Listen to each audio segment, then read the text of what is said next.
తెలంగాణలో మంత్రి పదవి ఆశిస్తున్న కాంగ్రెస్ నేతలు ఢిల్లీలో లాబియింగ్ ప్రారంభించారు.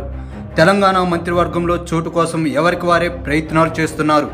ఢిల్లీలో ఉత్తమ్ కుమార్ రెడ్డి, బట్టి విక్రమార్క, శ్రీధర్బాబు, ప్రేమ్ సాగర్ రావుతో పాటు పలువురు అధిష్టానం పెద్దలను కలిశారు. డీకే శివకుమార్ను కలిసిన కాంగ్రెస్ నేతలు మంత్రి పదవుల్లో స్థానం కల్పించాలని కోరినట్టు సమాచారం. అధిష్టానంపైనే సీనియర్లు ఆశ పెట్టుకున్నారు. డీకే శివకుమార్ను కలిసిన దుద్దిల్ల శ్రీధర్బాబు మంత్రి పదవి కోసం విజ్ఞప్తి చేశారు. అయితే మర్యాదపూర్వకంగానే డీకేను కలిశానని, కాంగ్రెస్ అధిష్టానం మేరకు నడుచుకుంటామని శ్రీధర్బాబు అంటున్నారు. అలాగే అధిష్టానమే మంత్రి పదవులను నిర్ణయిస్తుందని కోమటిరెడ్డి రాజగోపాల్ రెడ్డి అంటున్నారు. సీఎం ప్రకటన తర్వాత సీనియర్లందరికీ న్యాయం జరుగుతుందని ఏఐసిసి కార్యదర్శి కేసీ వేణుగోపాల్ చెప్పడం, కాంగ్రెస్ నాయకులంతా కలిసి పనిచేయాలని ఖర్గే పిలుపునివ్వడం తెలిసిందే. దాంతో సీఎం ఆశలు గల్లంతైన సీనియర్లు, ఇతర నేతలు మంత్రి పదవి కోసం పైరవీలు మొదలుపెట్టారు. ఇప్పటికే ఉమ్మడి జిల్లాల వారీగా చూస్తే పలువురు నేతలు మంత్రి పదవుల రేసులో కనిపిస్తున్నారు. ఉమ్మడి ఆదిలాబాద్ జిల్లా నుంచి మంచిర్యాల ఎమ్మెల్యే ప్రేమ్ సాగర్ రావు, చెన్నూరు ఎమ్మెల్యే గడ్డం వివేకులకు క్యాబినెట్ బెర్తులు ఖాయమన్న ప్రచారం జరుగుతుంది. ఖమ్మం జిల్లా విషయానికొస్తే మధిర కాంగ్రెస్ సీనియర్ ఎమ్మెల్యే బట్టి విక్రమార్క, ఖమ్మం ఎమ్మెల్యే తుమ్మల నాగేశ్వరరావు, పాలేరు నుంచి గెలిచిన పొంగులేటి శ్రీనివాస్ రెడ్డి పేర్లు ప్రముఖంగా వినిపిస్తున్నాయి. వీరిలో ఎవరిని కాదనుకునే పరిస్థితి కాంగ్రెస్కి లేదు. అయితే ఒకే జిల్లా నుంచి ముగ్గురికి మంత్రి పదవులు ఇస్తారా, ఎవరో ఒకరికి స్పీకర్ పోస్ట్ ఇస్తారా అన్న చర్చ మొదలైంది. నల్గొండ జిల్లా నుంచి కోమటిరెడ్డి వెంకటరెడ్డి, ఉత్తమ్ కుమార్ రెడ్డిలకు మంత్రి పదవులు ఖాయమంటున్నారు. వీరిద్దరి చివరి నిమిషం వరకు సీఎం రేసులో కనిపించిన నేతలే.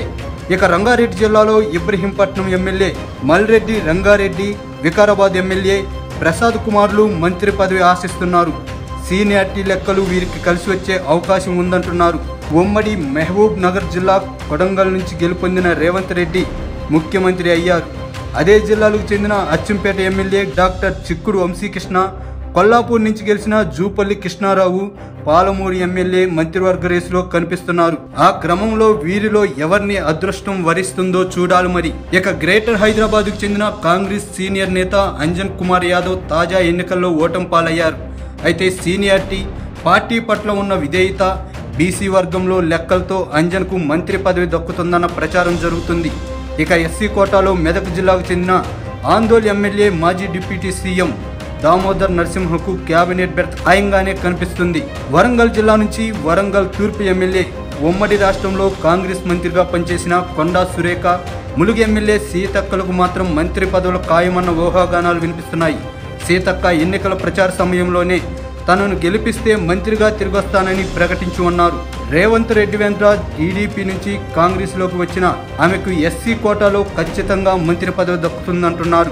ఇక కరీంనగర్ నుంచి కాంగ్రెస్ సీనియర్లు పొన్నం ప్రభాకర్, దుద్దిల్ల శ్రీధర్బాబులు రేసులో ముందు వరుసలో కనిపిస్తున్నారు.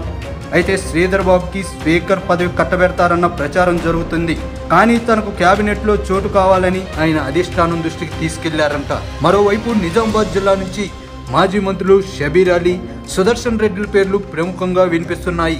కాంగ్రెస్ నుంచి ముస్లిం నేత ఎవ్వరూ గెలవకపోవడంతో పరాజయం పాలైన షబీర్ అలీకి ఆ కోటాలో మంత్రి పదవి ఇవ్వాలని అధిష్టానం భావిస్తున్నట్లు చెబుతున్నారు. మొత్తం మీద ఎవరి అదృష్టం ఎలా ఉందో చూడాలి మరి.